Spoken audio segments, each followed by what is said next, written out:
to Exploring John's Gospel. Today we're going to be looking at quite a long passage, but I think the two sections of this passage actually fit quite well together. It's John chapter 13 and then verses 18 through to 38. And essentially it's two sections, or it's got two parts to it. The first part is really the story around Judas, and then the second part is really the story around Simon Peter, and kind of Simon Peter gets involved in the process of it. And so I think in both ways we're going to see an element or a concept or a theme of betrayal, and either the actual betrayal or at least a foreshadowing of a betrayal in Peter as well. And I think that's important for us to see, because remember, we've just had the story of the washing of the disciples' feet, and what I mentioned with that was that it wasn't just about service. It was really about relationship, about building relationship with Jesus, and essentially to build the community around who Jesus is. But of course, every community has got the frailty of our own brokenness. And we can see that in terms of what happens next. And that Jesus anticipates that. Jesus knows that it's going to happen. But remember that the gospel is not written for Jesus. It's written for us. And so it's written for us to remind us that, in fact, we also need to watch out for that concept of betrayal. And we'll get into that a little bit later. So let's listen again to John chapter 13 and verse 18 to 38. I'm not referring to all of you. I know those I have chosen, but this is to fulfill the passage of Scripture. He who shared my bread has turned against me. I'm telling you now before it happens, so that when it does happen, you will believe that I am who I am.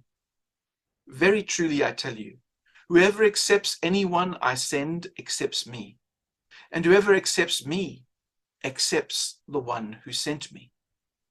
After he said this, Jesus was troubled in spirit and testified, very truly I tell you, one of you is going to betray me. His disciples stared at one another, at a loss to know which of them he meant. One of them, the disciple whom Jesus loved, was reclining next to him. Simon Peter motioned to this disciple and said, ask him which one he means. Leaning back against Jesus, he asked him, Lord, who is it? Jesus answered, it is the one to whom I will give this piece of bread when I have dipped it in the dish. Then dipping the piece of bread, he gave it to Judas, the son of Simon Iscariot. As soon as Judas took the bread, Satan entered into him. So Jesus told him, what you are about to do, do quickly. But no one at the meal understood why Jesus said this to him.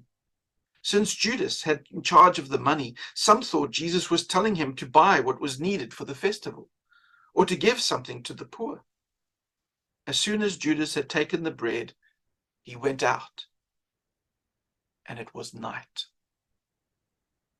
When he was gone, Jesus said, now the Son of Man is glorified, and God is glorified in him. If God is glorified in him, God will glorify the Son in himself, and will glorify him at once. My children, I will be with you only a little longer. You will look for me, and just as I told the Jews, so I tell you now, where I am going, you cannot come. A new command I give you, love one another. As I have loved you, so you must love one another. By this, everyone will know that you are my disciples, if you love one another. Simon Peter asked him, Lord, where are you going? Jesus replied, where I am going, you cannot follow, but you will follow later. Peter asked, Lord, why can't I follow you now?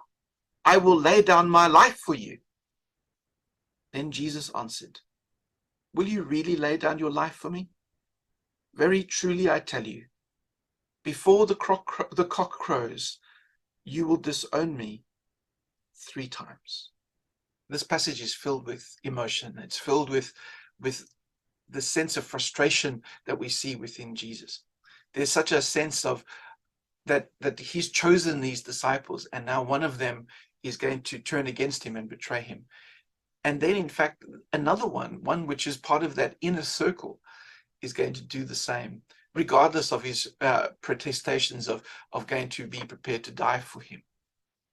And so there's a heaviness within the passage, particularly in the first half, where we talk about Judas and who's going to betray Jesus.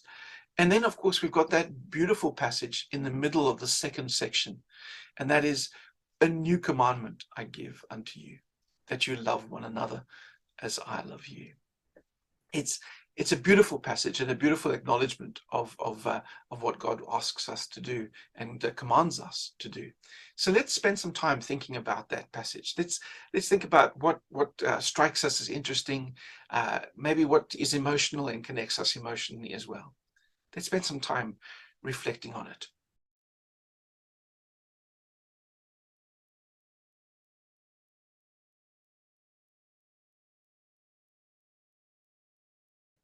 Welcome back.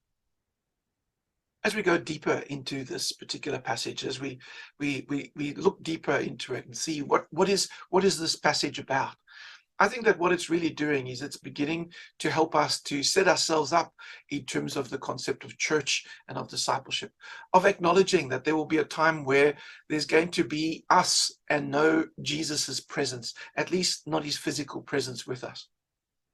I think it's what it's trying to do is to, in a sense, forearm us so that we are aware of what might happen in terms of the church and the community. And that particular area is the concept of betrayal. You know, the thing with it is that the church has so often been scared of the world. It's scared of what the world thinks of us. It's scared of what the world might do to us. But if you look at the history of the church, when the church has been under opposition, when it's been under persecution, in fact, those are the times that often the church has thrived, has grown, has deepened in its faith and connection. The things that have truly undermined the church have not been so much the persecution from outside, but in fact the betrayal from within. And I think that's really what this passage is wanting to do for us. It's wanting to remind us of what happens on the inside is actually even more important than that which happens on the out. The story here, of course, it's an interesting story and somewhat, in a sense, almost a bit humorous in the midst of all of that negativity, because, of course, they're all lying most probably in what's called a triclinium, so a U-shaped table, a low table where all their heads are facing towards the table, where they're reclining on their left side. And of course, on the side that Jesus is, so kind of towards his chest or past of his chest, would have been another disciple. And in this passage, of course, that's the disciple that Jesus loved. And we'll look more into that symbol just now. But then he says that someone's going to betray me. And they all look at each other saying, who's, oh no, not me, not me. And then he says, the one who dips, or that I've dipped this bread into this thing and given to, that's the one. There's almost a sense there that Jesus has already acknowledged that Judas is going to betray him. Almost saying that Judas's betrayal is part of the plan, is part of the situation that in fact Satan or the devil or evil thinks that they're going to overcome Jesus by doing this. But I want us to understand that there's two betrayals in this passage, because the first one, of course, is the betrayal of Judas. But the second half of the passage is the betrayal of Peter. Now, he hasn't actually committed it yet, but there's the foreshadowing for it, is where he says, never, I will die for you first. And Jesus responds by saying, before this night is over, before the cock crows 3 times, you will betray me. Now, it's interesting that we've got these two betrayals.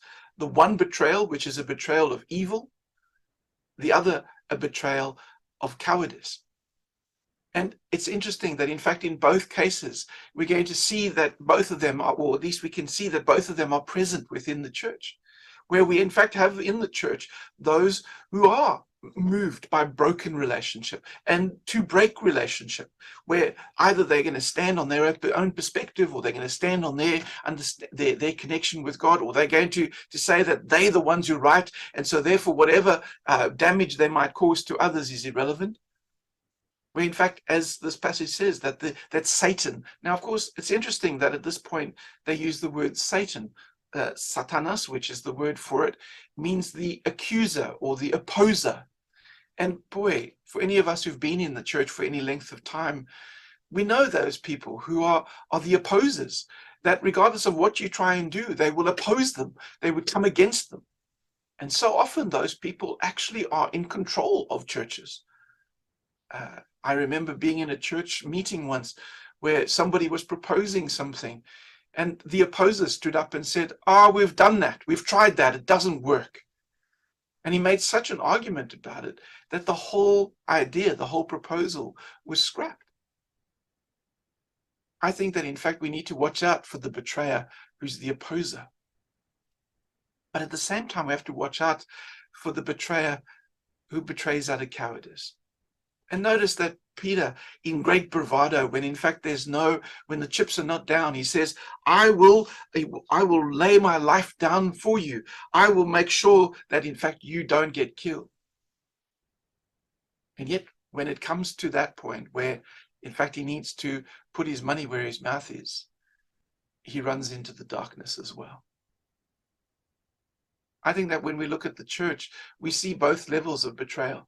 The betrayal of opposition, of seeking to break relationship, and then of course the betrayal that comes out of cowardice, of saying, okay, I may speak a big game, but actually when it comes to doing what God's calling me to do, when it comes to actually doing the things that I believe God's involved with, that's when it becomes more difficult and certainly more problematic to do. I'd like us to think about betrayals. I'd like us to think about the history of the church and to think about some of those times when, in fact, the church hasn't been so much betrayed from outside, but rather when it's been betrayed from within. How do we deal with that? How do we come to terms with the concepts of betrayal? And how do we respond to that?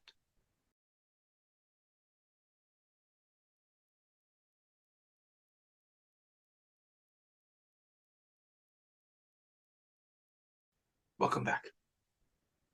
We're going to look at some of the symbols now, some of the things that this passage uses to help illustrate and to make its point. And the first one is this concept of one who shares my bread has turned against me. It's a quote from Psalm 41. Psalm 41 was written by King David, or by David. We're not sure when it was written. But it's interesting that it's a betrayal of a very intimate nature. And you can just, if you read through the whole psalm, there's a sense of the intimacy of that betrayal. And so it could have been his son Absalom, when Absalom, with a coup, took over as king and kicked his or really wanted to take out his own father in that situation. I think that there really is a sense of that betrayal. And I think it could be Absalom because of the use of the illustration of the one who shares bread with me. And the image of sharing bread is such a fundamental concept. In fact, often we will talk about, that to share bread is to share fellowship, is to share relationship, is to share connection with each other. And in a sense, that's where the poignancy of this passage comes from, where Judas, who has lived with Jesus for, at least in terms of John's gospel, for 3.5 years, now is the one who will betray him. In the Gospels, we see that later on, Judas will betray Jesus with a kiss, a real sign of intimacy, a sign of friendship and connection, and yet one which is perverted by Judas. So it's interesting how he uses that image of bread and the bread that's been dipped, again, kind of foreshadowing the sponge that will be dipped in vinegar to kind of assail his thirst on the cross in terms of the Gospels. But there's something more here as well. There's really a sense of being let down by somebody who you've been hospitable to, of being let down by somebody who you've welcomed into your circle. I think that in fact, it really touches us because of that.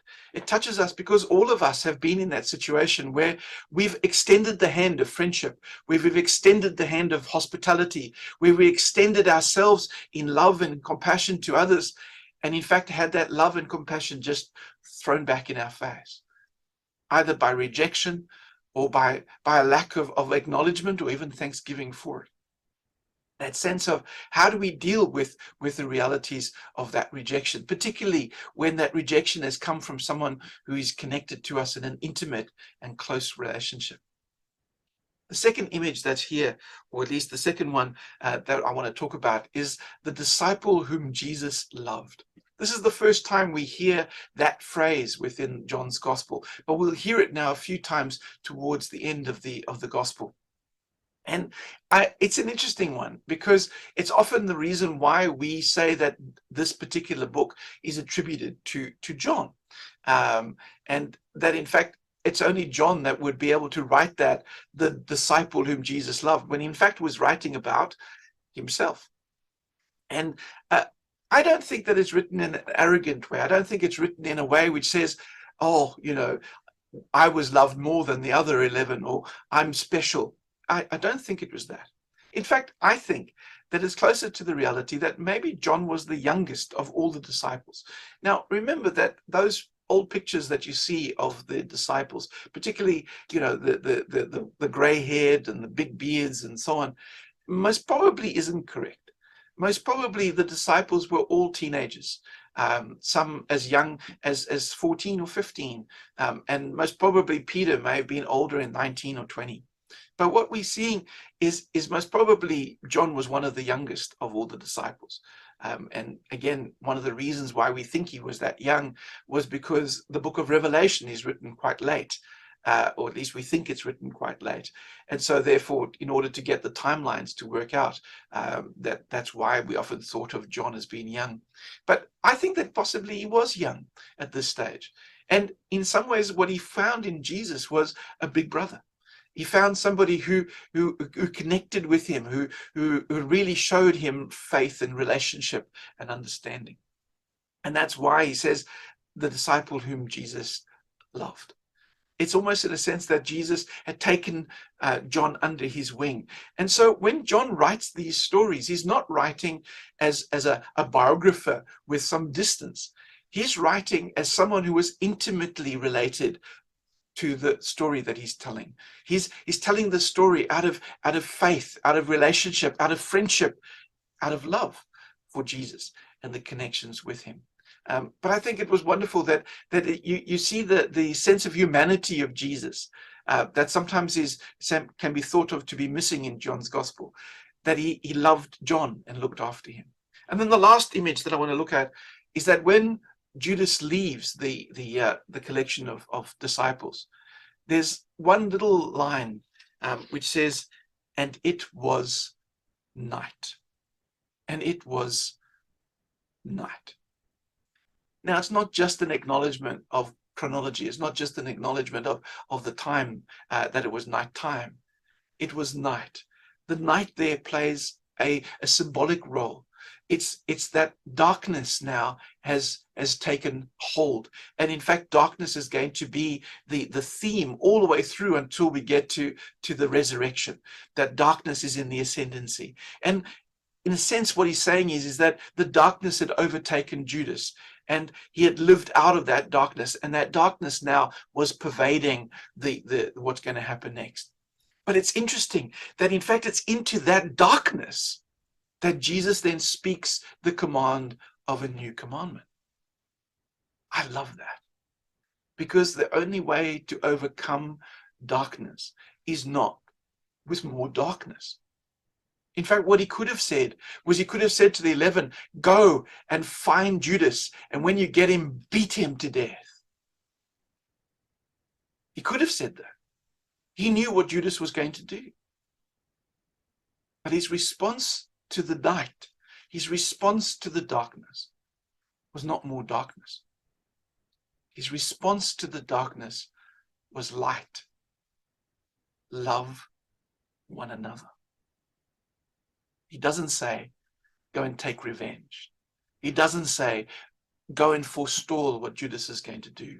He doesn't say, let's go and use Judas's violence against him. Instead, he says that if we want to overcome the night, if we want to overcome the darkness, we have to be the light. I'd like you to think through that. To think through, what does it mean for us to be the light in the midst of this? What does it mean for us to know that Jesus loves us, that we can be the disciple that Jesus loved? What does it mean for us? How do we respond when in fact the one who shares our bread is also our betrayer?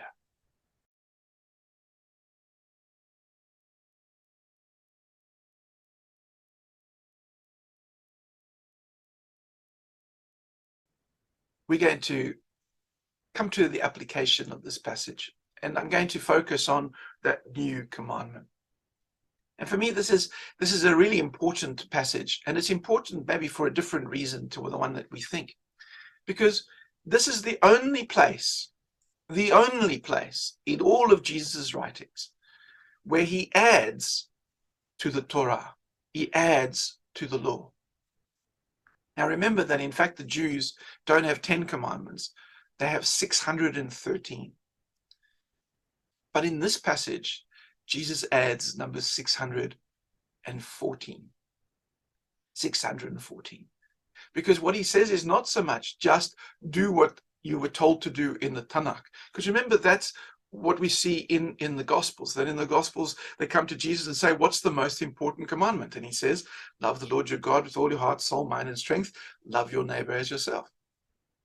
But in John's Gospel, he adds a commandment. And he says, love one another as I have loved you. He's added a commandment. And what that does for me is it tells me that that's almost it's an absolute acknowledgement that he is the Son of God, that he speaks for God. Because he's not just saying that, in fact, I want you to love each other. He says a new commandment.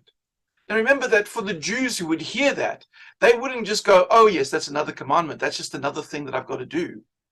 They would understand that this is another commandment on top of the 613 that they already understand. A new commandment. He's got the authority to add a commandment to the others that are already there. Remember that he didn't come to get rid of those commandments. He didn't come to get rid of the 613. What he came to do was to enable us to do them. But then he adds this one. And this one, I think, is so important in terms of the understanding of this whole section now of John's Gospel. Because John's Gospel now is moving towards the end. It's moving towards the time when Jesus will be killed. Then Jesus will rise again, but he will then leave in the ascension. He's preparing the church to actually begin to grow and to expand. And if we're going to grow the church, if we're going to expand the church, if we're going to truly live out the gospel, then this commandment has to be at the cornerstone of everything we do. If the church is to grow, if the church is to develop within the world, then we need to follow this 614th commandment. That we will love each other as Christ has loved us. In fact, as Christ loves us.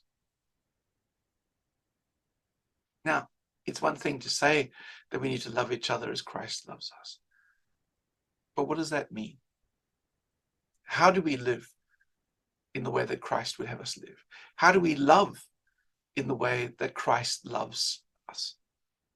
Knowing that, in fact, as we do that, that's how people will know that we are his disciples.